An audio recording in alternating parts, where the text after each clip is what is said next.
شهر رمضان الذي أنزل فيه القرآن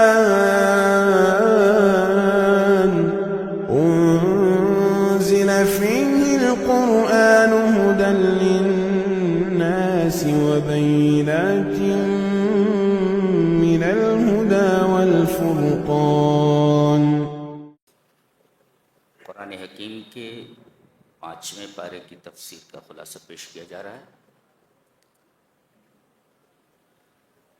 سورہ نساء چل رہی ہے۔ یہ سورہ کریمہ بہت ہی اہم ہے۔ عورتوں کی فضیلت کے لیے اتنا ہی کافی ہے کہ اللہ تبارک و تعالی نے عورتوں کے نام ہی سے ایک پوری سورہ اتاری ہے۔ النساء مینس ویمن، عورتیں، وومن کی جمع ویمن، عورتیں، سورہ نساء۔ قبل اس کے کہ ہم اس سورہ کریمہ کی آیات کی تفسیر کریں، چند بنیادی باتیں جو اس سورت سے متعلق ہیں وہ بیان کیے دیتا ہوں۔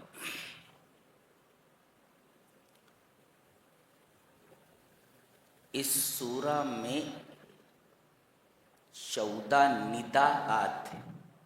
فی هذه السورۃ 14 نداء، اس سورہ کریمہ میں 14 پکاریں ہیں۔ ندا مینس اے، او، جس میں 9 مومنین کے لیے، 9 للمومنین، 9 مومنین کے لیے، یا ایھا الذین آمنو، اے ایمان والو، تو 9 ہے ایمان والوں کے لیے، اور 2 ہے اہل کتاب کے لیے یا اہل الکتاب، 9 2 11، اور 3 ہے تمام انسانیت کے لیے، یا ایھا الناس۔ 14 نداءات ہیں۔ ندا کا مطلب یا کہہ کر کے مخاطب کرنا۔ اتنا سمجھ میں آیا کہ اس سورہ کریمہ میں 14 نداءات، 9 مومنین کے لیے، 2 اہل کتاب کے لیے، اور 3 تمام انسان۔ دوسری اہم بات، یہ واحد سورہ ہے کہ اس میں اسم الجلالہ اللہ اتنی مرتبہ آیا ہے جتنی مرتبہ قرآن کی کسی سورہ میں نہیں آیا۔ اس سورہ کریمہ میں لفظ اللہ، اسم الجلالہ اللہ 229 بار آیا۔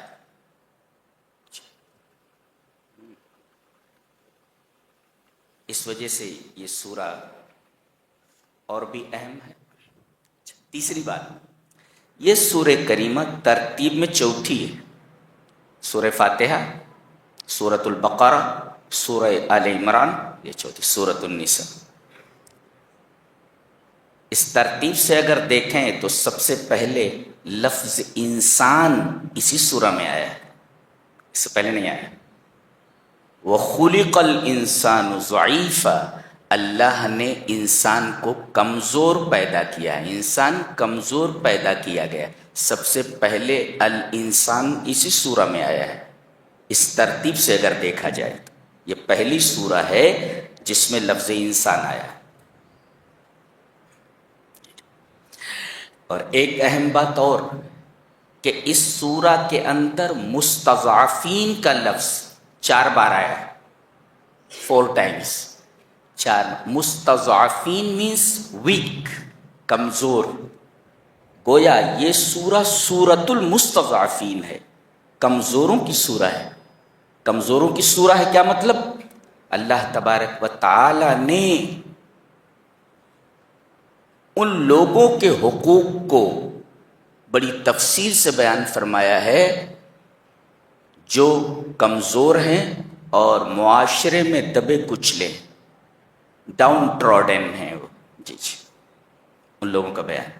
اس طرح یہ سورہ سورۃ المستضعفین بھی ہے، اس میں کمزوروں کی وکالت کی گئی، کمزوروں کی وکالت کی گئی۔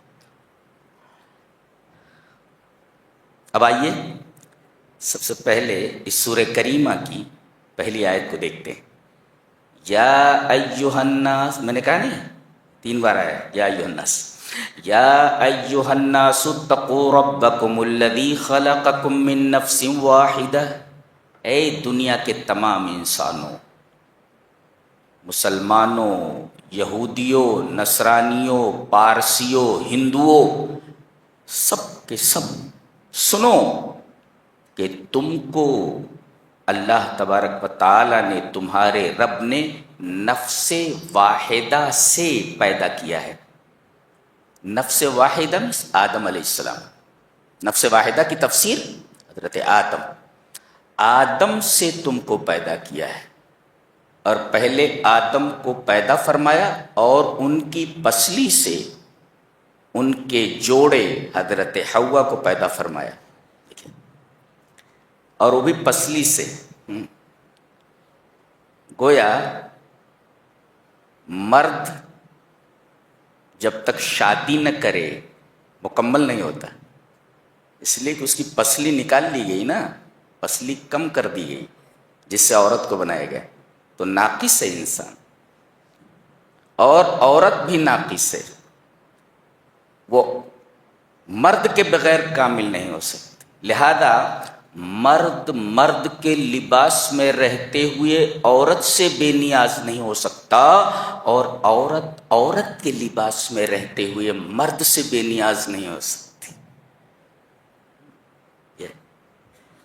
اور اسی وجہ سے عورت مائل ہوتی ہے مرد کی طرف، اور مرد مائل ہوتا ہے عورت کی طرف۔ کیوں؟ اس لیے کہ یہ اس کے بنا نامکمل ہے اور یہ اس کے بغیر نامکمل ہے۔ ظاہر ہے کہ ہر ایک کو اپنی تکمیل چاہیے، اور ہر شے اپنی تکمیل کے لیے اپنے مکمل کی طرف جھکتی ہے، مائل ہوتی ہے۔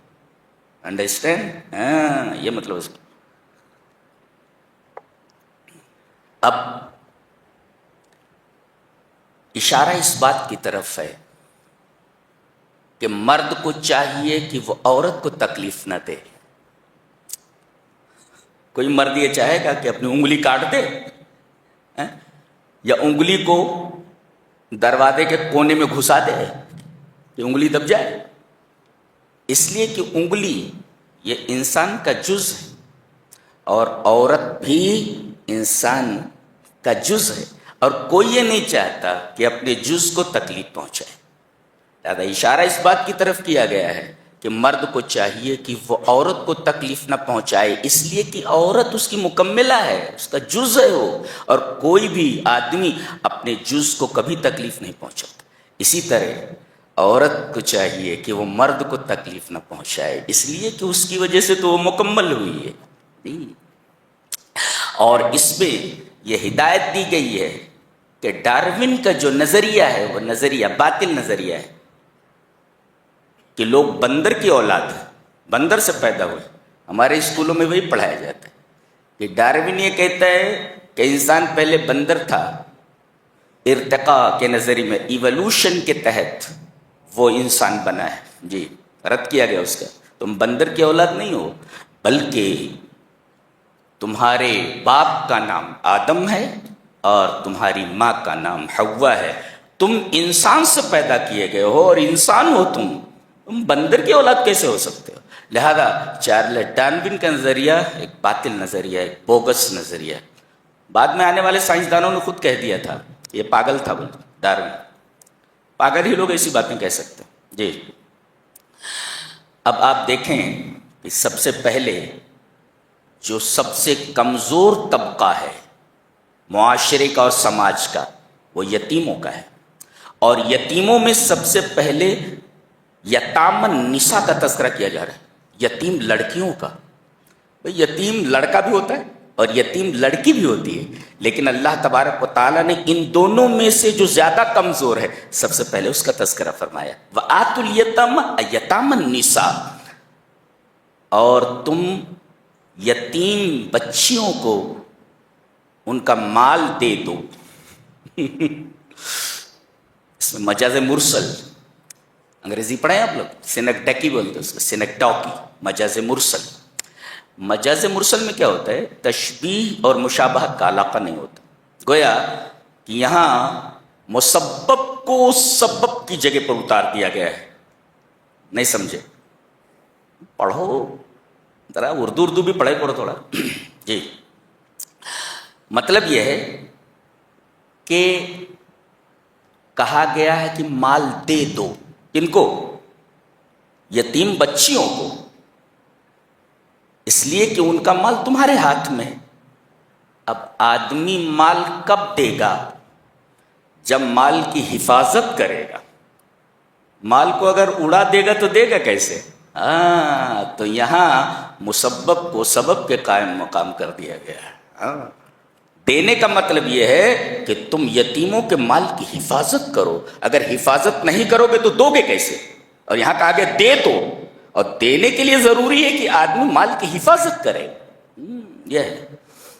یہ کلام الہی ہے، معمولی کلام نہیں ہے، انسان کا کلام تو ہے ہی نہیں ہے۔ وَآتُوا الْيَتَامَ أَمْوَالَهُمْ، یتیم بچیوں کو، اللہ اکبر، یتیم بچہ بھی ہوتا ہے، بچی بھی ہوتی ہے، لیکن سب سے پہلے ان دونوں میں جو کمزور ہے، مستضعفہ ہے، اس کا ذکر پہلے کیا گیا کہ اس کا حق پہلے دے دو، ان کا حق مت مارو۔ کیا کتاب ہے! وَآتُوا الْيَتَامَ أَمْوَالَهُمْ، یتیم بچیوں کو ان کا مال دے دو، ان کے حوالے کر دو، اور اگر تم ان کا مال کھا گئے تو اِنَّهُ كَانَ حُوبًا كَبِيرًا، حوباً اے اثمن، یعنی یہ بہت بڑا گناہ ہے ان کا مال کھا لینا۔ پھر آگے دیکھو، پہلے کیا کرتے تھے لوگ؟ بہت ساری عورتوں سے نکاح کر لیتے تھے۔ یہاں کہا گیا کہ بہت ساری عورتوں سے نکاح نہیں کر سکتے، تو 4 کی حد مقرر کی گئی، اس شرط کے ساتھ کہ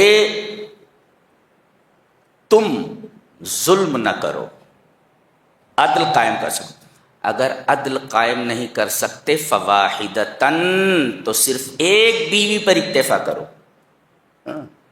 لوگ بتاتے ہیں 4 سنت ہے، 4 سنت تو ہے، لیکن عدل کر سکو نبی کی طرح تو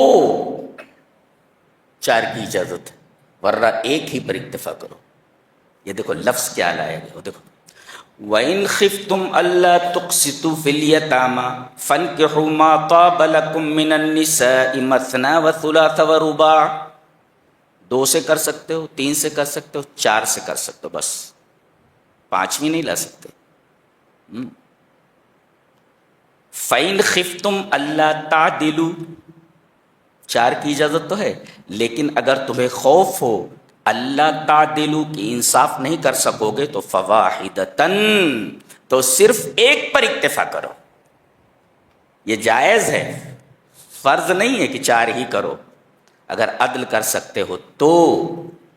ذالک ادنی الا تعولوا، یہ لفظ بڑا پیارا ہے، اس لفظ پر ہم بحث کرنا چاہیں گے۔ کہتے ہیں عال المیزان، ترازو جو ہے جھک گیا، اس کو کہتے ہیں عال المیزان، ترازو ہوتا ہے ترازو، تو انخفضت کفۃ وارتفعت الاخرى نتیجۃ عدم التوازن، یعنی بیلنس نہ ہونے کی وجہ سے ایک پلڑا نیچے چلا جائے اور ایک پلڑا اوپر آ جائے، ایسے ہو جائے، تو گویا کہ جب تک یہ دونوں برابر ہیں تب تک توازن ہے، بیلنس ہے، اور اگر ایک پلڑا نیچے چلا جائے اور ایک اوپر چلا جائے، انخفضت کفۃ وارتفعت الاخرى، تو کیا نتیجہ ہوگا؟ نتیجۃ عدم التوازن، بیلنس نہیں ہے، ایک پلڑا نیچے چلا گیا اور ایک پلڑا اوپر آ گیا۔ اس سے پتہ چلا کہ ایک عورت کی طرف تم زیادہ جھک جاؤ اور ایک عورت کو بالکل چھوڑ دو، اس کی طرف توجہ ہی نہ کرو، ایسا نہیں کر سکتے۔ گویا کہ یہ لفظ لایا گیا ہے اعلی المیزان، جیسے ترازو کا ایک پلڑا نیچے چلا جائے ایک اوپر چلا جائے۔ کیا تعبیر ہے، کیا اسلوب ہے بات کرنے کا، اللہ اکبر، سبحان اللہ سبحان اللہ۔ تو ایک پلڑا اگر نیچے چلا جائے اور ایک پلڑا اٹھ جائے تو یہ ڈس بیلنسنگ ہے۔ اگر اس ڈس بیلنسنگ کا خیال نہیں رکھ سکتے تو پھر ایک پر اکتفا کرو، توازن ہونا چاہیے۔ یعنی ذالک ادنی الا تعولوا، that is nearer to prevent you from doing injustice، تاکہ تم ظلم نہ کر سکو، ظلم نہ کر سکو، کہ ایک کی طرف مکمل جھک گئے اور ایک کو تم چھوڑ بیٹھے ہو، ایک کو لے جا کر کے مرغے کھلا رہے ہو اور ایک کو چٹنی روٹی بھی نہیں دے سکتے، تو ایک پلڑا نیچے چلا گیا ایک اوپر چلا گیا۔ دس از ڈس بیلنسنگ، لا يجوز، جائز نہیں ہے۔ کیا بات ہے، کیا گفتگو کی گئی، سبحان اللہ۔ عدل کر سکتے ہو تو چار کرو، اور اگر عدل نہیں کر سکتے تو ایک پر اکتفا کرو۔ سوال، ایک مرد 4 عورتوں سے شادی کر سکتا ہے تو ایک عورت 4 مردوں سے شادی کیوں نہیں کر سکتی؟ سوال، سوال کو حل کر لیتے پھر آگے چلتے۔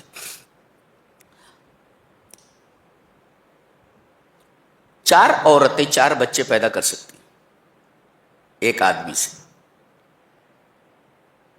لیکن ایک عورت 4 آدمیوں سے بچے نہیں پیدا کر سکتی کہ چاروں کے بچے ہو جائے، کسی ایک کا رہے گا، وہ کسی ایک کا ہوگا۔ اور اسلام نسب کو واضح کرنا چاہتا ہے کہ ان چاروں میں سے بچہ کس کا ہے، نسب یہ واضح کرنا چاہتا ہے بچہ کس کا ہے، اور بچہ جس کا ہوگا کفیل وہی ہوگا، نان نفقے کا ذمہ دار وہی ہوگا۔ لہذا 4 شوہر اگر ہوں تو پتہ نہیں چلتا کہ بچہ کس کا ہے، اس بچے کے نان نفقے کی ذمہ داری، خرچ کی ذمہ داری ان چاروں میں سے کس کے اوپر ڈالی جائے۔ آپ ایک یہاں سوال کر سکتے ہیں کہ آج کل ڈی این اے، جی ڈی این اے ٹیسٹ سے معلوم ہو جائے گا کہ ان 4 شوہروں میں سے بچہ اس شوہر کا ہے، تو اجازت دے دی جائے کہ ایک عورت 4 مردوں سے شادی کر لے، ڈی این اے سے معلوم ہو جاتا ہے۔ جواب اس کا یہ ہے کہ اللہ تبارک و تعالی جب کوئی قانون دیتا ہے انسانیت کو تو اس میں 3 چیزیں ملحوظ ہوتی ہیں۔ ایک تو قانون ہر زمانے کے لیے قابل عمل ہو، ڈی این اے تو اب آیا ہے، سینکڑوں سال تو ڈی این اے تھا ہی نہیں، تو اس وقت اس چیز کو کیسے حل کیا جاتا؟ تو قانون کے لیے پہلی چیز یہ ہے کہ ہر زمانے کے لیے قابل عمل ہو، ایک، اور دوسرے ہر جگہ کے لیے قابل عمل ہو۔ بہت ریموٹ کارنر کے اوپر بہت سارے جزیرے ایسے ہیں، بہت سارے گاؤں ایسے ہیں، بہت سارے جنگلات ایسے ہیں کہ وہاں سیدھے سے دوائیوں کا انتظام نہیں ہے، چاہے جائے کہ ڈی این اے ٹیسٹ کیا جائے، تو اس ریموٹ کارنر پر اس قانون کو اپلائی کیسے کیا جا سکتا ہے؟ ڈی این اے ہے ہی نہیں، جی۔ تو ایک تو قانون ایسا ہو جو ہر زمانے کے لیے قابل عمل ہو، اور قانون کے لیے دوسری چیز ضروری ہے کہ قانون ہر جگہ کے لیے قابل عمل ہو، اور تیسرے قانون میں آسانی ہو۔ اب ہر آدمی جا کر کے ڈی این اے ٹیسٹ کرانے لگے گا، مشکل ہے نا، تو قانون میں آسانی ہونی چاہیے۔ یہ 3 چیزیں ضروری ہیں قانون کے لیے، اور ڈی این اے ٹیسٹ وغیرہ کے اندر یہ تینوں چیزیں مفقود ہیں۔ لہذا عورت 4 مردوں سے شادی نہیں کر سکتی، جی۔ اس کے بعد یہ فرمایا گیا وَآتُوا النِّسَاءَ صَدُقَاتِهِنَّ نِحْلَةً۔ ہم 2 لفظوں پر بحث کرنا چاہیں گے۔ اس کا ایک ورڈ اس میں بتایا گیا کُلُّ آیَةٍ فِيهَا کنز، اس کے اندر ہر آیت میں خزانہ ہے۔ ہاں، یعنی ایوری ورس آف دی سورہ کنٹینس اے ٹریزر، ہر آیت کے اندر ایک خزانہ ہے، ہر آیت میں خزانہ، کُلُّ آیَةٍ فِيهَا کنز۔ اور کون نہیں چاہتا کہ اس خزانے کو لے لے؟ تو لے لو، بیان کر رہا ہوں جی۔ اب پہلے تو مہر کو کہا گیا کہ صدقہ ہے، صدقہ، صدقہ نہیں، صدقہ، صدقہ، وآتوا النساء صدقاتهن، لماذا سمی المہر صداقا، مہر کو صداق کیوں کہا گیا ہے؟ جواب اس کا یہ ہے یرمزو لرغبت زوج فی المرأة،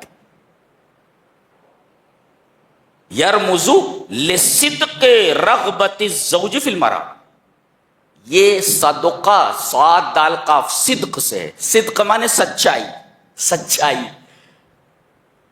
یہ مہر جو دیتا ہے اس کا مطلب یہ ہوا کہ عورت میں یہ سچی رغبت رکھتا ہے، سچی رغبت اور سچی چاہت رکھتا ہے۔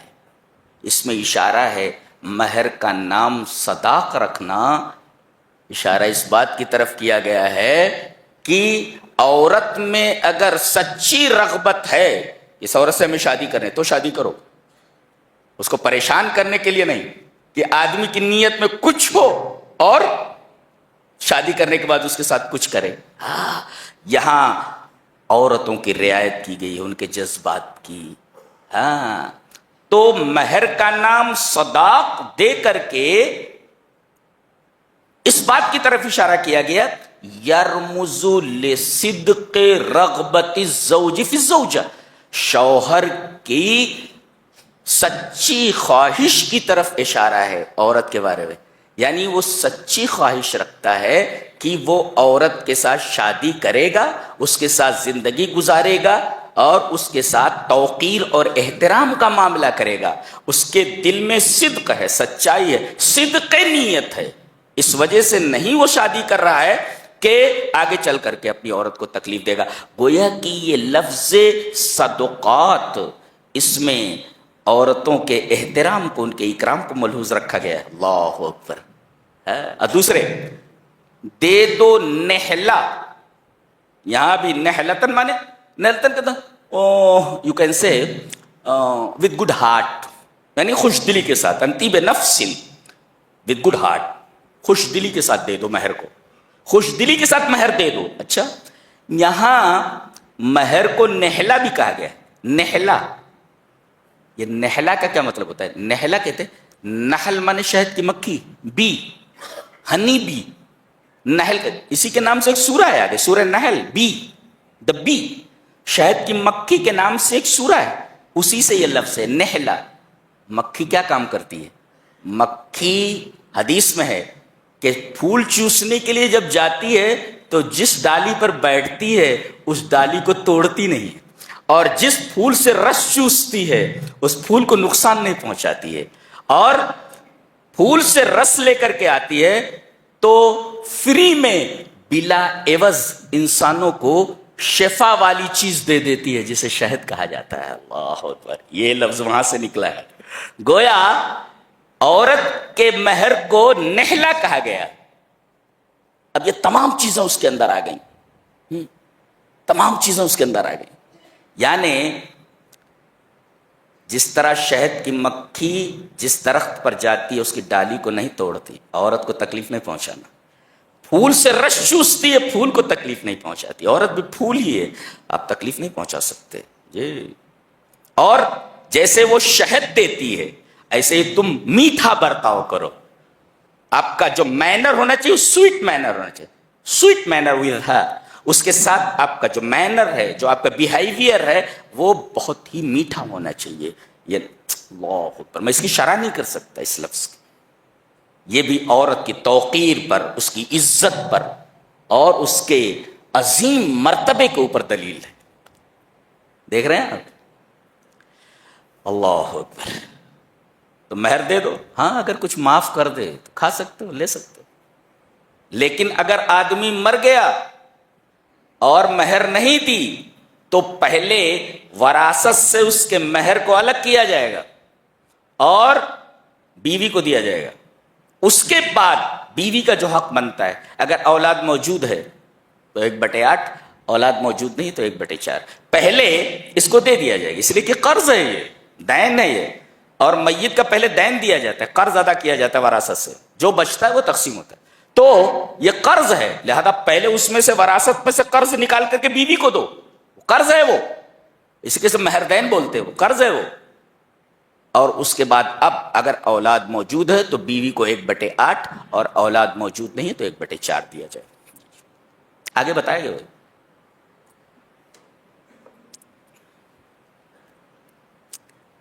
اب یہ تھا یتیم بچیوں کا معاملہ، جی یتیم بچیوں کا، اور عورت کا معاملہ۔ اس کے بعد اب یتیم آ رہے ہیں، وَابْتَلُوا الْيَتَامَىٰ حَتَّىٰ إِذَا بَلَغُوا النِّكَاحَ، اگر یتیم لڑکا ہے اور کسی کے انڈر میں ہے، وہ اس کی کفالت کر رہا ہے، تو ان کو چاہیے کہ جیسے یہ بڑے ہوں اور ہوش سنبھالیں، ان کو ان کا مال دے دیا جائے، ان کا مال ہڑپ نہ کرو۔ جی دیکھو یتیموں کی وکالت کی گئی، پہلے سب سے پہلے یتیموں کی وکالت کی گئی۔ جی وَابْتَلُوا الْيَتَامَىٰ حَتَّىٰ إِذَا بَلَغُوا النِّكَاحَ فَإِنْ آنَسْتُم مِّنْهُمْ رُشْدًا، جب وہ ہوش سنبھال لیں اور اچھے برے میں تمیز کر سکیں تو فَادْفَعُوا إِلَيْهِمْ أَمْوَالَهُمْ، تو ان کو ان کا مال دے دو، اور وَلَا تَأْكُلُوهَا إِسْرَافًا، جلدی جلدی مال نہ کھا لو اور اسراف کر کے ان کا مال ہڑپ مت کرو۔ اس کے بعد یہ بتایا گیا کہ پہلے زمانے میں، اسلام سے پہلے، عورتوں کو وراثت میں سے حق نہیں دیا جاتا تھا۔ اللہ تبارک و تعالیٰ نے ارشاد فرمایا کہ اس کا ایک مستقل حق ہے۔ اور ایک نکتہ بتاؤں، لڑکا میت کے سب سے زیادہ قریب ہوتا ہے، اس کا ایک مقام ہے، لیکن اس کا حصہ متعین نہیں ہے، بیٹی کا حصہ متعین ہے۔ یہ دیکھو، کہتے ہیں اسلام نے عورت کو حق ہی نہیں دیا، لڑکے کا حق متعین نہیں ہے، لڑکی کا حق متعین ہے۔ بتا رہا ہوں، یہی بتا دیتا ہوں۔ دیکھو اللہ نے فرمایا یوصیکم اللہ فی اولادکم للذکر مثل حظ الانثیین، اللہ تم کو تمہاری اولاد کے بارے میں وصیت کرتا ہے، اس میں لڑکے کا حصہ 2 لڑکیوں کے حصے کے مثل ہے۔ حصہ متعین ہے؟ لا لا لا، اس میں اتنا بتایا گیا ہے کہ لڑکے کا حصہ لڑکی کے حصے کے ڈبل ہے، یہ متعین کہاں ہے؟ لیکن لڑکی کے بارے میں کہا گیا وَإِن كَانَتْ وَاحِدَةً فَلَهَا النِّصْفُ، یہ متعین ہو گیا، اگر لڑکی ایک ہے تو 1/2، اس کو کہتے ہیں متعین ہونا۔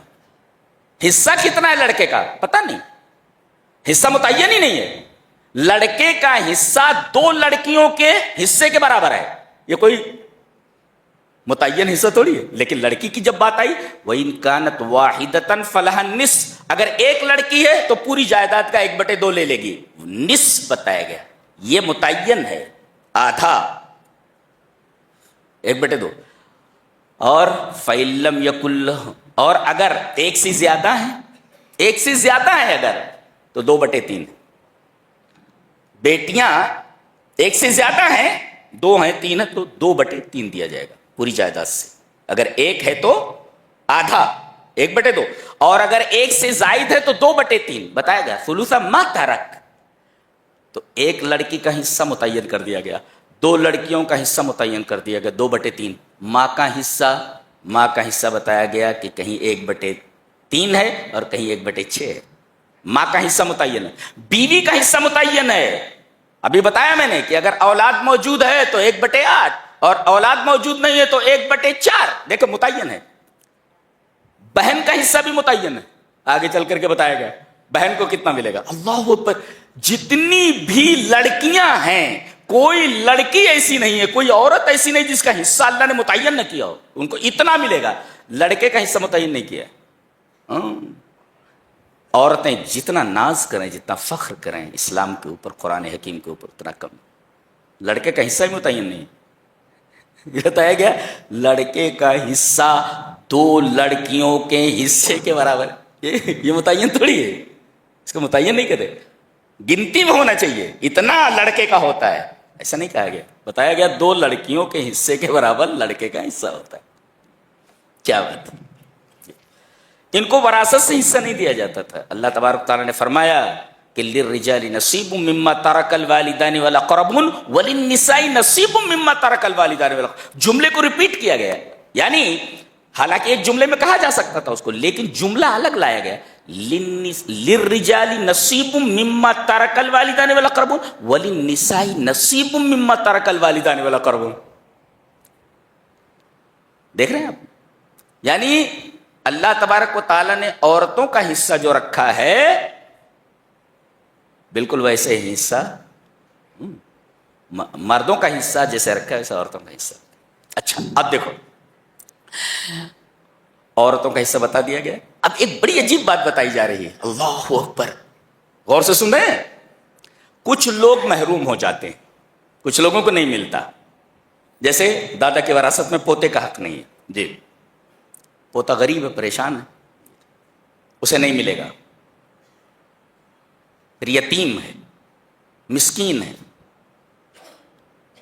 کچھ اس کے خاندان کے کچھ اس کے خاندان کے نہیں, لیکن محروم ہے, ان کا وراثت میں حصہ نہیں. اب دیکھو, وَإِذَا حَضَرَ الْقِسْمَةَ أُولُو الْقُرْبَى وَالْيَتَامَى وَالْمَسَاكِينَ, جب وراثت کی تقسیم ہونے لگے تو جو محروم ہیں, جن کا وراثت میں حصہ نہیں, وہ آ گئے. اب ان کا تو حصہ ہی نہیں ہے, کھڑے ہوئے بیچارے. اب دیکھو جذبات کو اپیل کیا گیا یہاں پہ, کہا ان کو بھی کچھ دے دو, ان کو بھی کچھ دے دو. فَارْزُقُوهُم مِّنْهُ, اس میں سے کچھ دے دو. اب غور فرمائیے, اگر یہ رشتہ دار ہیں, اولو القربہ ہیں, جو محروم ہیں, جن کا حصہ نہیں ہے, اگر آپ ان کو وراثت میں سے کچھ دے دیتے ہیں تو اس کا یہ مطلب ہوا کہ متانتن للروابط الاجتماعیہ, جو سوشل جو ریلیشن ہے,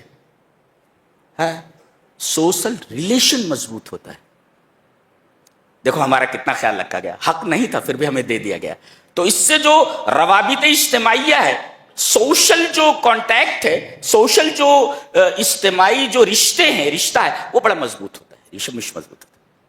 والمودۃ بین الجمیع, اور تمام کے درمیان محبت پیدا ہو جاتی ہے. اولو القربہ میں بہن کا حصہ نہیں تھا, دے دیا گیا, تو بہن کو بھائی سے محبت ہو جاتی ہے. اللہ. اچھا, پھر معاملہ آیا یتیموں کا اور مسکینوں کا. یتیموں اور مسکینوں کا حصہ نہیں ہے, محروم ہے وہ, ان کو بھی دے دیا گیا. تو یقرر نصیبا للیتامى والمساکین لیحقق التکافل الاجتماعی, یتیموں اور مسکینوں کو بھی وراثت سے دے دیا گیا. کیوں؟ تاکہ سوشل سیکیورٹی کو قائم کیا جائے. اللہ, یہ بڑی عجیب و غریب بات ہے. یہ جن کا حصہ نہیں ان کو بھی دے دیا گیا رشتہ داروں میں, اور جو یتیم ہیں, مسکین ہیں, ان کو بھی دے دیا گیا, تاکہ سوسائٹی کے درمیان جو سوشل سیکیورٹی جن کو بولتے ہیں اس کو قائم کیا جا سکے. کتاب ہے, سبحان اللہ.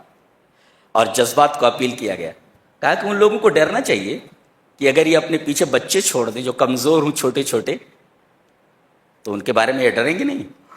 یہ جذبات کو اپیل کیا گیا کہ دیکھو ان کو کچھ نہیں ملا, اگر تمہارے ساتھ ایسا معاملہ ہو جائے کہ تم مر جاؤ اور تمہارے چھوٹے چھوٹے بچے وہ کمزور ہوں, تو ان کو نہیں ملنا چاہیے, ملنا چاہیے. لہذا یہاں جذبات کو اپیل کیا گیا. اور اس کے بعد ایک اصول بتایا گیا, ان الذین یاکلون اموال الیتامی ظلما انما یاکلون فی بطونہم نارا, جو یتیموں کا مال ظلمن کھا لیتے ہیں وہ اپنے پیٹ میں جہنم کی آگ بھر رہے ہیں. یہ وعید ہے, بہت بڑی وعید ہے.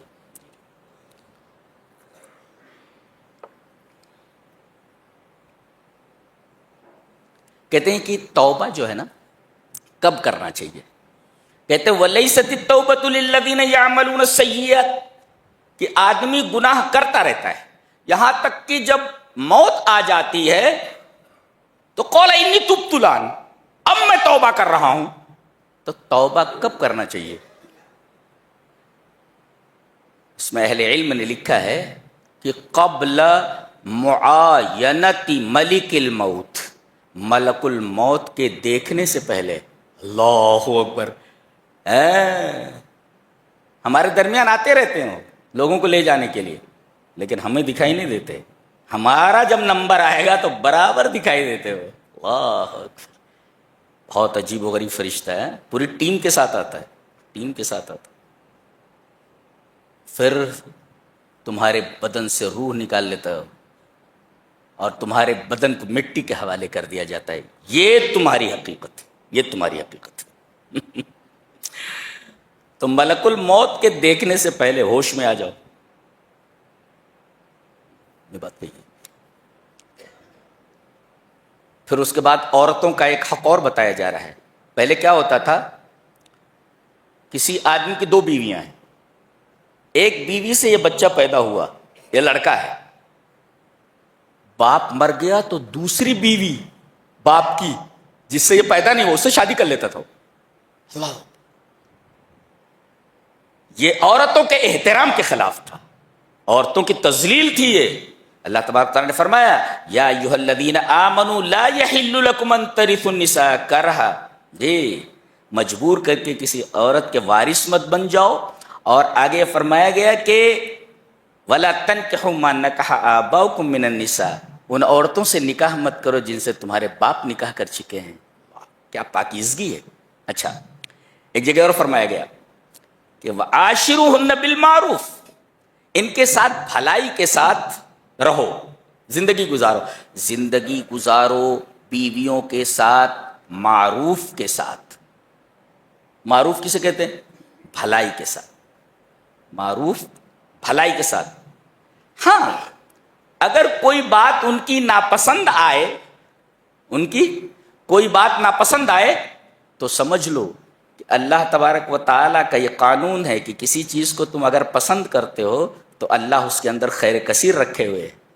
ہاں, ایک چیز ہمیں ناپسند ہے, ہم چاہتے ہیں کہ یہ ہماری زندگی میں نہ آئے, لیکن اللہ نے اسی کے اندر خیر کثیر رکھ رکھا ہے جس کو تم ناپسند کر رہے ہو. لہذا بیوی اگر ناپسند بھی ہو,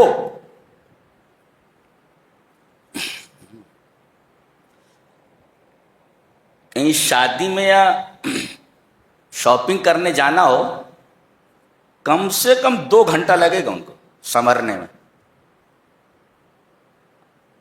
اور اگر شوہر تھک تھکا کر کے گھر آتا ہے تو پوچھتے کہاں ہو جی, کیا چلا رہے ہو, کیا چلا رہے. اور جب نکلے گی تو کہیں ادھر کالک لگی ہوگی, کہیں بال بکھرے ہوں گے, یہ عورت ہے کہ بھوتنی ہے. تو اب یہ معاملہ ہے, سج سنور کر کے جاؤ اگر تمہیں شادیوں میں جانا ہے, سج سنور کر کے جاؤ اگر تمہیں شاپنگ میں جانا ہے, اور جب شوہر کے سامنے آنا ہو تو بھوتنی بن کر کے آنا. یہ کون سی عورت ہے بھائی, یہ کون سی عورت ہے, کون سی عورت. آگے جھیل لو, ایسی بیویوں کو جھیل لو, صبر کر لو, اس لیے کہ جس چیز کو تم ناپسند کر رہے ہو اللہ نے اس کے اندر خیر کثیر رکھ رکھا. ہو سکتا ہے کہ اس سے کوئی ایسی اولاد پیدا ہو جائے تو اتنی فرما بردار ہو کہ تم کو بھی سنبھال لے, اپنی ماں کو بھی سنبھال لے. خیر کثیر رکھا ہوا ہے اللہ تبارک تعالیٰ. تو جھیلو, جھیل لو. اچھا, وَإِنْ أَرَدْتُمُ اسْتِبْدَالَ زَوْجٍ مَّكَانَ زَوْجٍ, اور اگر تم بیوی کو بدلنا چاہتے ہو, اس کو طلاق دے کر کے دوسری لانا چاہتے ہو, اجازت ہے تم کو. لیکن جو تم نے دیا ہے اگر لاکھوں روپے دے دیے ہیں تو اسے مت لو. وَآتَيْتُمْ إِحْدَاهُنَّ قِنْطَارًا فَلَا تَأْخُذُوا مِنْهُ شَيْئًا, کچھ مت لو. اور پھر جذبات کو وکیل کے وہ جو ہے اپیل کیا گیا, وَكَيْفَ تَأْخُذُونَهُ, کیسے تم لے سکتے ہو, وَقَدْ أَفْضَىٰ بَعْضُكُمْ إِلَىٰ بَعْضٍ, جبکہ تم دونوں جسم واحد کی طرح ہو گئے تھے. اس کے لیے جو اسلوب لایا گیا وہ غضب کا اسلوب ہے. دیکھو, وقت فضا کسے کہتے ہیں, مقدم جسم الانسان, مقدم جسم الزوج, یعنی شوہر کے جسم کا اگلا حصہ یہاں سے لے کر یہاں تک ایک فضا ہے. وہ مقدم جسم المرأة, اور عورت کے جسم کا سامنے والا حصہ یہ ایک فضا ہے. اب ایک فضا دوسرے فضا سے مل گئی, اس فضا جی فصار واحدا, دونوں مل کر کے ایک ہو گئے. اس کے لیے جو تعبیر لائی گئی اتنی بہترین ہے. ایک لطیف تعلق کو بیان کرنے کے لیے جو اسلوب لایا گیا ہے, دنیا کی تمام کتابیں مل کر اگر مرد اور عورت کے درمیان جو ربط ہے، جو گہرا تعلق ہے، اس کو اتنے پاکیزہ انداز میں بیان کریں تو اس سے اچھا نہیں بیان کر سکتے۔ اور افضا بعضکم الی بعض کے اندر صرف یہ نہیں کہ دونوں جسم مل جاتے ہیں، نہیں، بلکہ مشاعر، جذبات مل جاتے ہیں، عواطف مل جاتے ہیں، روحیں مل جاتی ہیں، بدن مل جاتے ہیں، سب اس کے اندر موجود ہے۔ وقد افضا بعضکم الی بعض۔ اب جذبات کو اپیل کرنے کے بعد کہا ایسا کیسے کر سکتے ہو جب دونوں ایک تھے؟ تو اب جو دیا ہے کیسے تم واپس لے سکتے ہو؟ کیا کوئی اخلاق، قانون اخلاق اس کی اجازت دیتا ہے؟ لا۔ اس کے بعد بتایا گیا کہ کون سی عورتیں حرام ہیں، بتایا گیا 7 رشتے نسب سے حرام ہیں۔ نسب یعنی خون کے رشتے، جیسے ماں تمہارے اوپر حرام ہے، خون ہے نا، تم تو خون ہو اس کا، تمہاری بہن وہ بھی خون ہی ہے تمہارا، تو بیٹی سے نہیں کر سکتے اس لیے کہ باپ کا خون ہے وہ، تو بیٹی سے نکاح نہیں کر سکتے، بہن سے نکاح نہیں کر سکتے، ماں سے نکاح نہیں کر سکتے۔ 7 رشتے بتائے گئے یہاں ہیں، 7 رشتے نسب سے حرام ہوتے ہیں، اور یہی 7 رشتے رضاعت سے حرام ہو جاتے ہیں۔ جس کا دودھ پیا آپ نے وہ بھی ماں ہو گئی، وہ جی ماں ہو گئی۔ تو جو رشتے نسب سے حرام ہوئے ہیں وہی رشتے رضاعت سے حرام ہوتے ہیں، دودھ پینے کی وجہ سے۔ اور دودھ کب پینا اور کتنا پینا وہ بھی مسئلہ یہ ذہن میں رکھ لو۔ 2 سال سے پہلے، اس لیے کہ مدت رضاعت 2 سال ہے، بعد میں اگر پی لیتا ہے تو رضاعت ثابت نہیں ہوتی۔ صاحب کہہ رہے تھے پی لوں تو میں پی لے، جی، تو بہرحال وہ 2 سال سے پہلے اگر پی رہا ہے اس لیے کہ وہ مدت رضاعت ہے، اگر مدت رضاعت میں پی لیتا ہے تو حرام ہو۔ اور کتنا پینا؟ کھینچ کر کے 5 رضاعت، 5 مرتبہ کھینچ کر پی لینا، یہ رضاعت کو ثابت کرتا ہے۔ ابھی اس کا بچہ ہو گیا ہے، جیسے دائی حلیمہ نبی کریم صلی اللہ علیہ وسلم کی والدہ ہیں، رضائی والدہ ہیں، جی جی جی، اور ان کی بیٹی شیمہ آپ صلی اللہ علیہ وسلم کی بہن ہے۔ جنگ حنین کے موقع پر صحابہ کرام نے دیکھا، ایک عجیب منظر دیکھا کہ نبی کریم صلی اللہ علیہ وسلم نے اپنی چادر مبارک اتار کر کے زمین پر بچھا دی، اور ایک عورت سے کہہ رہے ہیں آپ بیٹھیے اس پر، کون ہے؟ بولیے نبی کریم صلی اللہ علیہ وسلم کی رضائی بہن شیمہ ہیں، ہاں حلیمہ کی بیٹی ہیں یہ۔ واہ، رشتوں کا کس قدر پاس، کس قدر احترام تھا نبی کریم صلی اللہ علیہ وسلم۔ کملی اتار کر کے جو زمین پر لگ دے اپنی بہن کے لیے، کتنا گریٹ انسان ہو سکتا ہے، آپ اندازہ لگائیے، گریٹ انسان۔ تو 7 رشتے نسب سے حرام ہوتے اور 7 رشتے رضاعت سے حرام ہوتے، اور 3 رشتے مصاہرت سے حرام ہوتے۔ اگر آپ نے کسی لڑکی سے شادی کر لی، اب اس کی جو ماں ہے یعنی آپ کی ساس، کبھی شادی نہیں کر سکتے آپ، جی، اور جمع بین الاختین نہیں کر سکتے، یعنی اگر کوئی لڑکی آپ کے نکاح میں ہے تو اس کی سگی بہن کو نکاح میں نہیں لا سکتے، ہاں یہ مر جائے تو دوسری لا سکتے، لیکن جب تک یہ ہے تب تو دوسری بہن کو اس کے ساتھ نہیں لا سکتے، یہ 2۔ اور عورت کو اس کی پھوپھی کے ساتھ جمع نہیں کر سکتے، عورت کو اس کی بھتیجی کے ساتھ نہیں جمع کر سکتے، عورت کو اس کی بھانجی کے ساتھ جمع نہیں کر سکتے، عورت کو اس کی خالہ کے ساتھ نہیں جمع کر سکتے، یہ سب حدیث سے معلوم ہوا۔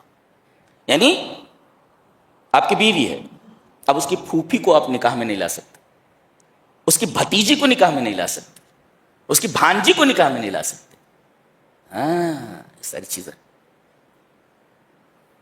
کتنا پاک مذہب ہے نا، اور قرآن حکیم تو اللہ اکبر، کیا پاکیزہ کلام ہے، سبحان اللہ، میرے پاس الفاظ نہیں کہ میں بیان کر سکوں۔ تو آگے بیان فرمایا گیا، اور جن عورتوں کی شادی ہو گئی ہے ان سے شادی نہیں کر سکتے۔ شادی ہو گئی، اب چاہے کہ میں اس سے شادی کر لوں، ارے وہ دوسرے کی نکاح میں ہے، وہ تو شادی کیسے کر سکتا ہے؟ والمحصنات من النساء، جن عورتوں کی شادی ہو گئی ہے ان سے شادی نہیں کر سکتے۔ اس میں رد ہے اس تصور کا کہ ایک عورت سے 4 مرد شادی کر لیں، اس لیے کہ یہاں کہا گیا جس عورت کی شادی ہو گئی ہو اس سے آپ نکاح نہیں کر سکتے۔ اس کا مطلب یہ ہوا کہ ایک عورت 4 مردوں سے شادی نہیں کر سکتی، جی، یہ اس سے ثابت ہوا، والمحصنات من النساء سے۔ جی، نکاح کی شرطیں کیا ہیں بتائیے؟ ان تبتغوا ایجاب و قبول ہو، لڑکا تیار ہو اور پھر لڑکی کے پاس جا کر کے پوچھا جائے قبول ہے. اب اگر وہ انکار کر دے تو شادی نہیں ہوگی، جائز نہیں شادی کرنا. اب اگر وہ دستخط کر دے رضامندی ہے اس کی، اور چپ چاپ بیٹھ جائے کچھ بولے نا، تو یہ اس کا سکوت رضا کی دلیل ہے. مائیں جلدی کہتے ہیں جلدی لکھ جلدی لکھ جلدی لکھ، ارے کہیں بھاگا جا رہا ہے جلدی لکھ بول. تو اب یہ ہوتا ہے کہ بھائی قبول کر لے وہ لکھتا ہوں. تو ایک تو یہ ہے کہ ایجاب و قبول ہو، ان تبتغوا، اور دوسرے بے اموالکم مہر ہو. اور یہ مال کون خرچ کرے گا؟ اموالکم، لڑکا خرچ کرے گا. لڑکی کے اوپر کسی بھی طریقے کا بوجھ نہ ڈالا جائے. یہاں تو ایسے ایسے ہیں نوجوان کی جوڑے گھوڑے کی رقم لینے کے لیے اور طرح طرح کے مطالبات منوانے کے لیے اور دسیوں طریقے کے کھانے کا مطالبہ کر کے ایک اچھے خاصے آدمی کو فٹ پاتھ کے اوپر لے آتے ہیں. بہت بڑا گناہ ہے. لہذا سب طے کرو کوئی بھی لڑکی والوں سے خرچ نہیں کروائے گا. بہترین لڑکی ہو مسجد میں نکاح کر لو، لے جاؤ. شادی ہو گئی ہے بولوں تمہارے والد سے، ہاں کوئی اچھی لڑکی دیکھو ذرا اچھی سی کراؤ، شادی سے کراؤ. وہ خوش ہو رہے دیکھو، ہاں اچھی لڑکی دیکھو کراؤ شادی. سب نوجوانوں کی جو رنڈوے ہیں کنوارے ہیں پکڑو ذرا ان کو، لڑکیاں دیکھو ان کو. جی تو ایک تو ہے ایجاب و قبول، ایک لڑکا تیار ہو لڑکی قبول کرے ایک، اور دوسرے مہر باموالکم مہر، اور تیسرے محسنین دائمی قبضہ. ایسا نہیں کہہ سکتے نکاح پڑھا لیں اور یہ شرط رکھیں کہ 10 دن کے بعد اس کو چھوڑ دوں گا، یہ متاع ہے حرام ہے. یہ دائمی قبضہ ہونا چاہیے. ہاں بگاڑ بعد میں آ جائے اب طلاق دے دیں الگ بات ہے، لیکن 10 دن کے لیے میں شادی کروں گا اور 10 دن کے بعد ہم دونوں الگ ہو جائیں گے، یہ متاع ہے، یہ حرام ہے. تو محسنین دائمی قبضہ. اور چوتھے صرف مستی نکالنا نہ ہو، چوری چھپے نہ ہو، چوری چھپے نہ ہو، یعنی گواہوں کی 2 عادل گواہ ہوں، گواہ اور 5 میں ولی. اس لیے کہ لا نکاح الا بولی، یہ 5 شرطیں میں نے بیان کر دیا، اس کو سن لینا سوال.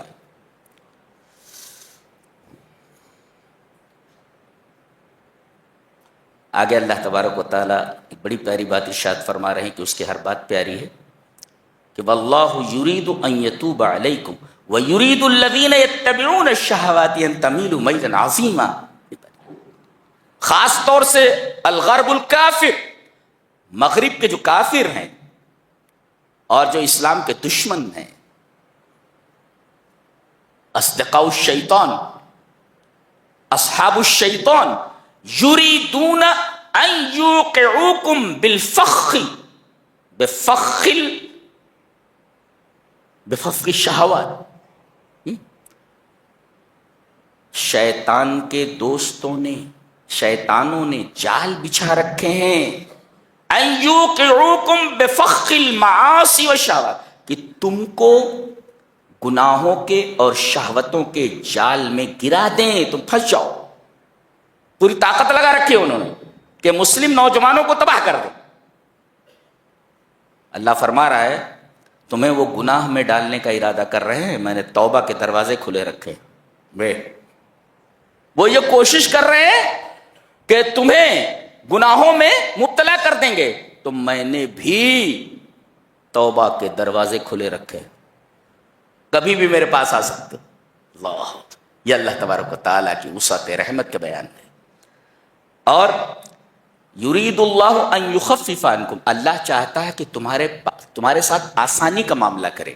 آسانی کا معاملہ، اللہ قانون ہے پورا، المشقت تجلب التیسیر. مشقت آ جائے تو یہ مشقت یہ آسانی کو لے کر آتی ہے. کھڑے ہو کر نماز نہ پڑھ سکے بیٹھ کر پڑھ سکے، بیٹھ کر نہ پڑھ سکے تو لیٹ کر پڑھ. رمضان میں اجازت ہے کہ اگر مسافر ہے تو روزہ چھوڑ سکتا ہے، کسی بیماری میں مبتلا ہے روزہ چھوڑ سکتا ہے، اور اتنا بوڑھا ہو چکا ہے کہ وہ روزہ رکھنے کی طاقت نہیں رکھتا، ایک مسکین کا کھانا روز کھلاتا رہے. ایسے ہی کوئی بہت زیادہ عورت بوڑھی ہو گئی ہو تو ایک مسکین کا کھانا کھلاتی رہے، روزہ چھوڑ دے. اور اقرب الی الصواب یہ مسئلہ ہے کہ دودھ پلانے والی عورت اور حاملہ عورت بھی روزہ چھوڑ دے، اس کی جگہ پر ایک مسکین کا کھانا کھلائے۔ بعض لوگ کہتے ہیں جب تک حمل ہے اس کے بعد قضا کرے، لا جب تک دودھ پلا رہی ہے اس کے بعد قضا کرے، نہیں، قضا وضا کچھ نہیں ہے۔ دودھ پلانے والی عورت ایک مسکین کا کھانا کھلا دے، اسے قضا نہیں کرنا ہے۔ حاملہ عورت ایک مسکین کا کھانا کھلا دے، اس کے اوپر قضا نہیں ہے۔ اقرب الی الصواب یہی فتویٰ ہے۔ مسائل واضح؟ جی۔ کوئی ایسی بیماری ہے، اس بیماری میں روزہ چھوڑ سکتا ہے، اللہ تبارک و تعالیٰ نے تخفیف کا معاملہ کیا ہے۔ دیکھو یرید اللہ ان یخفف عنکم، اللہ چاہتا ہے کہ تمہارے ساتھ آسانی کا معاملہ کرے، تخفیف کا معاملہ کرے۔ کیوں؟ اس لیے کہ انسان کمزور پیدا کیا گیا ہے۔ وخلق الانسان ضعیفا، کیا اسٹائل ہے بات کرنے کی، سبحان اللہ۔ میرا تو دل دھڑکنے لگتا ہے یہ آیتیں دیکھ دیکھ کر کے، کوئی ایسی بات کرتا ہے کیوں؟ تخفیف کا معاملہ کس کے ساتھ کیا جاتا ہے؟ کمزور کے ساتھ۔ تو کمزور ہو گئے ہو جو، یہ کمزوری اس بات کی دلیل ہے کہ تمہارے ساتھ تیسیر کا معاملہ کیا جائے، آسانی کا معاملہ کیا جائے۔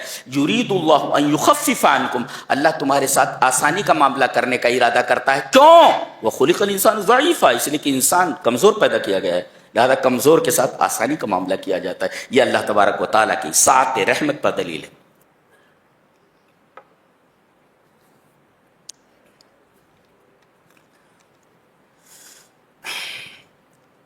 آگے فرمایا گیا، اے ایمان والو، تم اپنے مالوں کو اپنے درمیان باطل طریقے سے مت کھاؤ۔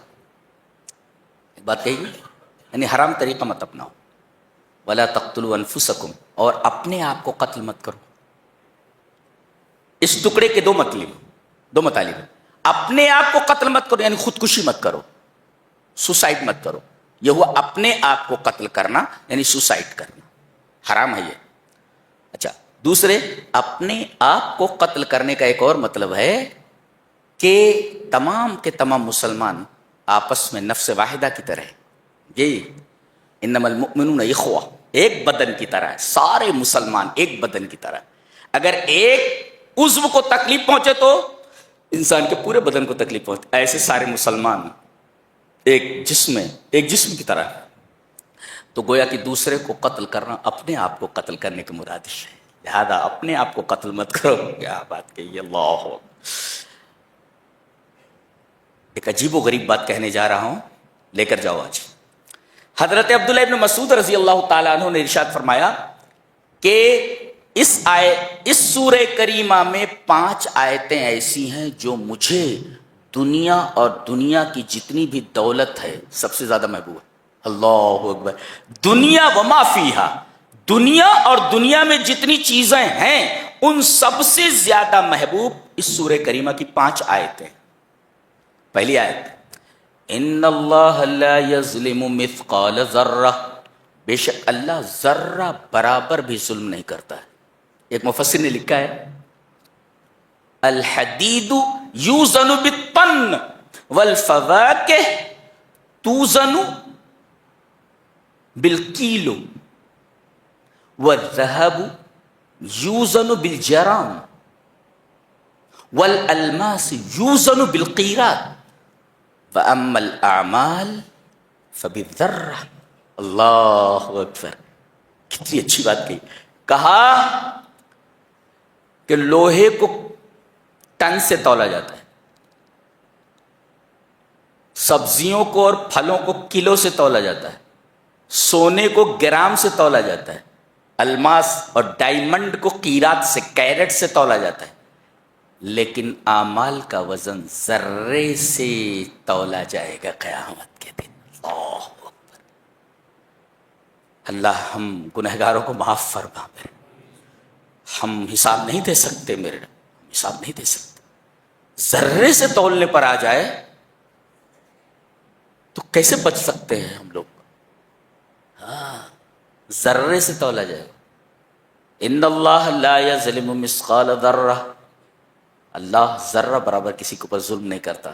ایک یہ، اور دوسرے ان تجتنبوا کبائر ما تنہون عنہ نکفر عنکم سیئاتکم، اگر تم بڑے بڑے گناہوں سے بچتے رہو تو بڑے بڑے گناہوں سے بچنے کی وجہ سے چھوٹے چھوٹے گناہ ایسے ہی معاف کر دیتے ہیں اللہ. یعنی بڑے بڑے گناہوں سے اپنے آپ کو بچانا یہ سبب ہے چھوٹے چھوٹے گناہوں کا بخش دیا جانا. بڑے بڑے گناہوں سے بچو. بڑے گناہ کسے بولتے؟ بڑا گناہ اسے کہتے ہیں جس کے اندر تین باتیں ہیں. ایک تو اس پر حد شرعی ہو، جیسے چوری، حد شرعی کیا ہے؟ ہاتھ کاٹ دیا جائے، برابر؟ تو جس پر حد شرعی ہو وہ بڑا گناہ ہے. زانی ہے، رجم کر دیا جائے. شادی شدہ نہیں ہے تو کوڑے لگائے جائے، یہ حد ہے. حد شرعی ہو تو بڑا گناہ ہے. اور دوسرے جس گناہ کے اوپر لعنت اللہ کی ہو، فرشتوں کی لعنت ہو، انسانوں کی لعنت ہو اور اللہ کا غضب ہو.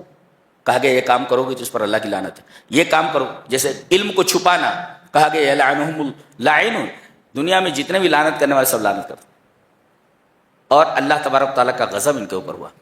دیکھو پر تو گویا کہ جس پر حد شرعی ہو کہ اس گناہ پر یہ حد لگائی جائے گی، چوری کرو گے تو ہاتھ کاٹ دیا جائے گا، یہ حد ہے، تو یہ چوری بڑا گناہ ہے. زنا کرو گے تو یا تو رجم کر دیا جائے گا اگر شادی شدہ ہو، اور اگر غیر شادی تو کوڑے لگائے جائیں گے.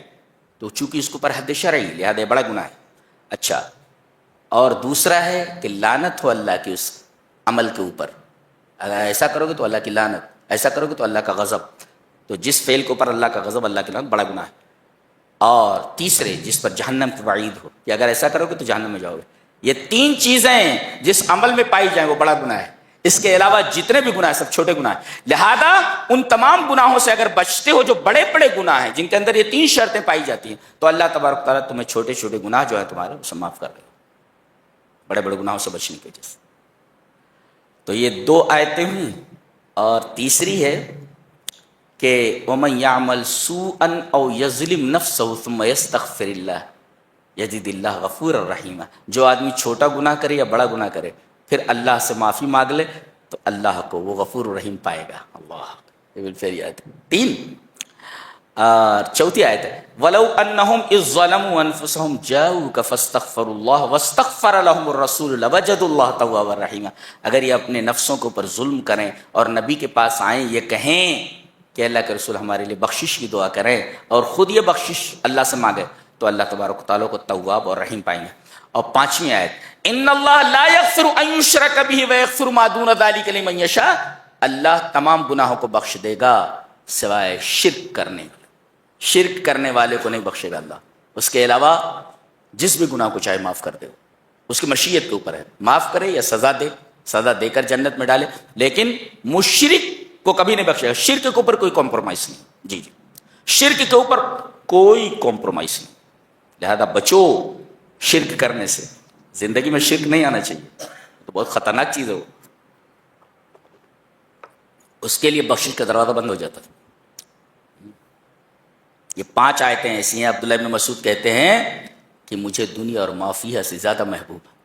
آگے کہا گیا وَلَا تَتَمَنَّوْا مَا فَضَّلَ اللَّهُ بِهِ بَعْضَكُمْ عَلَىٰ بَعْضٍ. اللہ تبارک و تعالیٰ نے کسی کو کوئی دولت عطا فرمائی ہے، اگر وہ آدمی تمنا کرے کہ یہ دولت ختم ہو جائے، اس کے پاس سے ختم ہو کر کے مجھے مل جائے، جائز نہیں ہے. اس کے پاس سے ختم ہو کر کے مجھے مل جائے، یہ حسد ہے، یہ جائز نہیں. وہ یہ دعا کر سکتا ہے میرے رب میرے بھائی کو جو نعمت تو نے عطا کی ہے وہ نعمت مجھے بھی عطا کرتے. ہاں جائز، یہ جائز ہے. ایسا نہیں کہہ سکتا کہ اس کے پاس سے ختم کر کے نعمت کو مجھے دے دے. یہ کہے کہ جو نعمت تو نے میرے بھائی کو عطا کی ہے میرے رب وہ نعمت مجھے بھی دے دے، یہ کہہ سکتا. وَلَا تَتَمَنَّوْا مَا فَضَّلَ اللَّهُ بِهِ بَعْضَكُمْ عَلَىٰ بَعْضٍ. اس کے بعد کہا گیا کہ الرجال قوامون علی النساء. بتایا گیا 2 وجہ، ایک تو فطری اور دوسرے مادی. فطری یہ ہے کہ اللہ تعالیٰ نے مرد کو عورتوں سے زیادہ طاقتور بنایا ہے.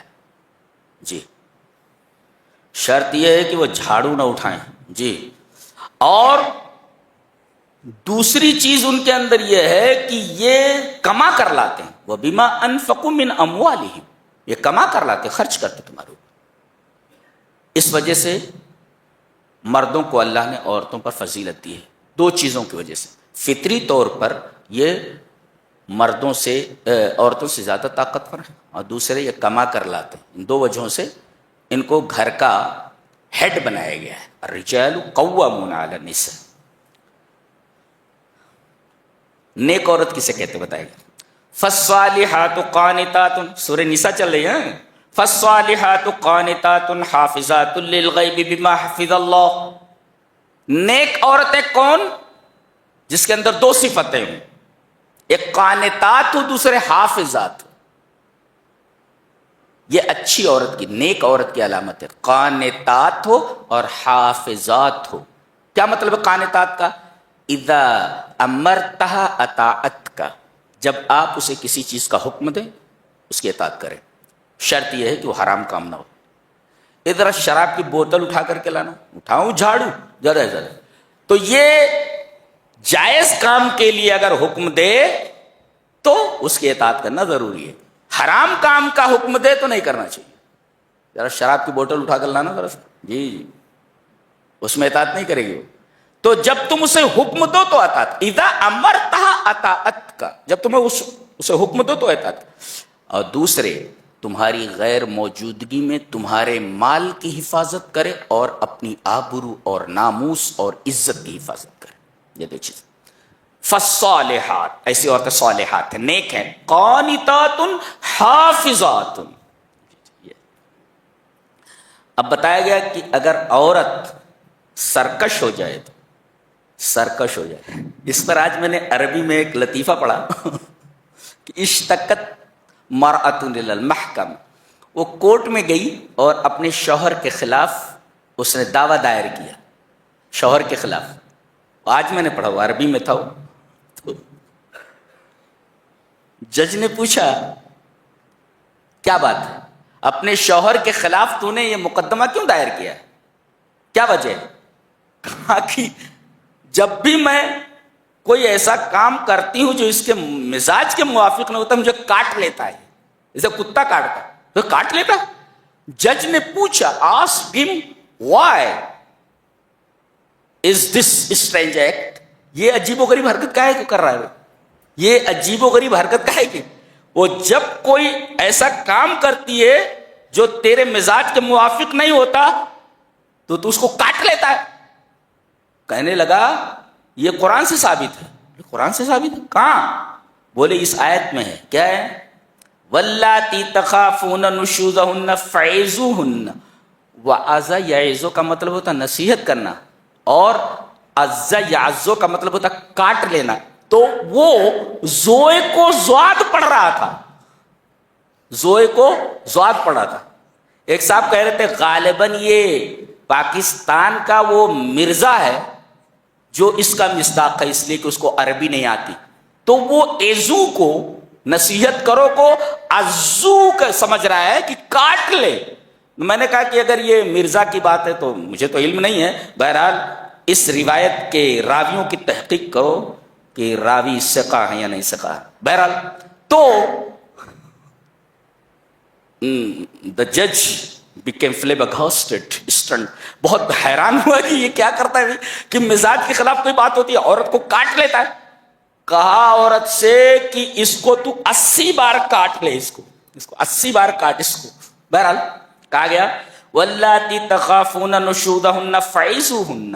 اگر تمہیں اپنی بیوی کی طرف سے نافرمانی کا اندیشہ ہو، نافرمانی کرے تو پہلا کام سمجھاؤ. کیسے سمجھانا؟ اجی سنتی ہو کیا ہے؟ زندگی یہ ایک سائیکل ہے جس کے 2 پہیے ہوتے ہیں. اگر ایک پہیا خراب ہو جائے تو یہ پطرس بخاری کی سائیکل ہو جائے گی، چرخ چوں چرخ چوں چرخ چوں. تو اس طریقے سے زندگی بہت گھسٹ گھسٹ کر گزرے گی. یا تو سدھر جا اللہ کی بندی، سدھر جا، وہ ٹائر بھی صحیح کر لے دوسرے والا. تو سمجھاؤ اس کو، اور اگر نہ مانے تو دوسرا اسٹیپ وَاهْجُرُوهُنَّ فِي الْمَضَاجِعِ. بات بند کر دو، بات نہیں کرتے. اور پھر بھی نہ مانے تو وَاضْرِبُوهُنَّ. مارو، لیکن ایسی مار نہیں مار سکتے، اجازت نہیں مارنے کی کہ جس سے ہاتھ پیر توڑ دو. میرے ایک ساتھی بتا رہے تھے کہ ایک صاحب آئے اور کہا کہ مسواک چاہیے. مسواک بولے تو بولے کتنی بڑی؟ بولے اتنی بڑی مسواک چاہیے. اتنی بڑی مسواک کیا کرے گا؟ بولے میں نے سنا ہے کہ جب شوہر بیوی سے ناراض ہو تو مسواک سے مارے. ارے بھائی چھوٹی مسواک لے جاؤ، اتنی بڑی مسواک کا تو ڈنڈا ہو گیا ہو جی. تو بہرحال وضربوہن مارو، لیکن ضربن غیر مبرح، توڑ پھوڑ والی مار نہیں ہونا چاہیے. یہ جائز نہیں ہے، عورت کو اس طرح نہیں مار سکتے، اور خاص طور سے اس کے چہرے پر نہیں مار سکتے، اجازت نہیں ہے. ممانعت ہے اس کی، چہرے پر مار ہی نہیں سکتے آپ. پھر اگر وہ مان جائیں، یہ 3 اسٹیپ اختیار کرنے کے بعد تو خامخواہ جھگڑے مت تلاش کرتے بیٹھو. صلح ہونے کے بعد بھی کچھ نہ کچھ نکالتا رہتا ہے جی، نکالتا رہتا ہے کچھ، وہ نکالنا نہیں. اچھا، اور اگر پھر بھی بات نہ بنے تو ایک حکم ادھر سے ایک حکم ادھر سے، بنے تو بنے ورنہ جدا کر دو. اس لیے کہ زندگی گھسیٹی نہیں جاتی ہے، زندگی جی جاتی ہے. لہٰذا گھسیٹ کر زندگی کو مت لے جاؤ، الگ ہو جاؤ، دونوں الگ ہو جاؤ. اس کے بعد فرمایا گیا وَاعْبُدُوا اللَّهَ وَلَا تُشْرِكُوا بِهِ شَيْئًا. فرمایا گیا کہ اللہ تبارک و تعالیٰ نے اسلامی سوسائٹی کو دائروں میں تقسیم کیا ہے. دائرہ ہے، اور دائرہ اللہ کے حق سے شروع ہوتا ہے. اللہ کا حق یہ ہے کہ اللہ کے علاوہ کسی کی عبادت نہ کرو، یہ پہلا ہے. اس کے بعد اس دائرے میں ماں باپ آتے ہیں نمبر 2 پہ جی، وَبِالْوَالِدَيْنِ إِحْسَانًا، اور پھر رشتہ دار آتے ہیں وَبِذِي الْقُرْبَى، پھر یتامى والمساکین، پھر جار ذی القربى، پھر پڑوسی، والجار الجنب، دور کے پڑوسی جی، دور کے پڑوسی، وصاحب بالجنب، اور پہلو کا ساتھی کون؟ دکان میں آپ کا نوکر، کمپنی میں آپ کا نوکر، یہ سارے صاحب بالجنب. ایون اگر کوئی عورت بچہ لے کر کے بس میں کھڑی ہوئی ہے اور آپ بیٹھے ہیں، اسلام یہ کہتا ہے کہ آپ کھڑے ہو جائیں اور اس عورت کو اپنی جگہ پر بٹھا دیں. یہ صاحب جنب، یہ اسلام ہے. یہ جو لوگ اسلام پر اعتراض کرتے ہیں در حقیقت انہوں نے قرآن کو صحیح سے پڑھا ہی نہیں ہے جی. آگے ہم بیان کریں گے انشاءاللہ کہ اسلام کے کیا کیا احکامات ہیں اور کیا خصوصیات ہیں اس کی. وابن السبیل، مسافر ہے، آ گیا میرے پاس پیسے نہیں ہیں جانے کے لیے، زکوٰۃ کے مال سے دے دو یا صدقہ کر دو اس کے اوپر، اپنی طرف سے دے دو. اللہ کیا بات ہے. اس کے بعد یہ بتایا گیا کہ نشے میں ہو تو نماز کے قریب نہ جاؤ. نکتہ یہ ملا کہ نشے میں آدمی کا دماغ حاضر نہیں ہوتا. پتہ یہ چلا کہ اگر آدمی کا دماغ نماز میں حاضر نہ ہو تو اس کی نماز معرض خطر میں ہے. اسی وجہ سے بتایا گیا کہ نشے کی حالت میں آدمی نماز کے قریب نہ آئے. کہتے ہیں کہ اگر ناپاک ہو، جنوبی ہو اور پانی نہ ملے تو تیمم کر لے. تیمم کا طریقہ دیکھو، پاک مٹی ہے، پہلے نیت کرے، اس کے بعد بسم اللہ پڑھے. نیت بسم اللہ، پھر اس کے بعد پاک مٹی پر ایک ضربہ، ایک بار خالی مارے ایسے ہو گیا. پھر اس کے بعد ایسے پھونک مارے، یہ سنت ہے، پھونک مارے. اس کے بعد ایسے چہرے کے اوپر ایک مرتبہ، پورے چہرے کے اوپر، بے وجوہ کو. اس کے بعد بائیں ہاتھ کو دائیں ہاتھ کی پشت کے اوپر پھیرے، یہاں تک، یہاں لانے کی ضرورت نہیں، یہاں تک رسغ تک، اور دائیں ہاتھ کے نچلے حصے کو، اندرونی حصے کو بائیں ہاتھ کے اوپری حصے کے اوپر پھیلے. یہ آپ کا تیمم ہو گیا. اس کو تیمم کہتے ہیں. آگے بیان ہے قصر کا. آدمی سفر میں جاتا ہے تو کہاں سے قصر شروع کرے؟ شہر کی حد سے نکل جائے. کہتے ہیں کہ اب یہاں سے کرنول کی حد ختم ہوتی ہے جی، وہیں سے آپ کے قصر کا وقت شروع ہوتا ہے. شہر کی حد سے باہر نکل جائیں ایک، اور داخل اور خارج دونوں دنوں کو مائنس کر کے، ایک تو جانے والا دن ہے اور ایک نکلنے والا دن ہے، تو داخل اور خارج دونوں دنوں کو مائنس کر کے 4 دن کسی جگہ رکنے کا ارادہ ہے تو آپ قصر کریں گے. اور اگر آج کل ایسا لگا ہوا ہے تو 10 سال آپ قصر کر سکتے ہیں متعین نہیں ہے تو، لیکن 4 دن رہنے کا مکمل ارادہ کر رہے ہیں تو آپ پوری نماز پڑھیں گے۔ فاصلہ کتنا ہونا چاہیے؟ 24.5 کلومیٹر، 24.5 کلومیٹر۔ جی، یہ امام ابو حنیفہ کے علاوہ جو 3 ائمہ ہیں، امام مالک، امام احمد بن حنبل اور جو ہے امام شافعی رحمہ اللہ، ان تینوں کے نزدیک یہی ہے 24.5 کلومیٹر، 3 فرسخ از اکول ٹو 24.5، یعنی 24.5 کلومیٹر پر آپ قصر کر سکتے ہیں۔ یہ ہے قصر کا بیان۔ جی جی، قانون ہے سب۔ اللہ اکبر۔ یہ سورہ آگے چلی جا رہی ہے 6 پارے کے اندر۔ انشاءاللہ ہم کل جو کچھ چھوٹا ہے اس کو لے کر کے آگے ہم بیان کریں گے۔ یہ رہا 5ویں پارے کا خلاصہ۔ اللہ ہمیں نیک عمل اور اچھی سمجھ کی توفیق عطا فرمائے۔ وآخر دعوانا الحمدللہ رب العالمین۔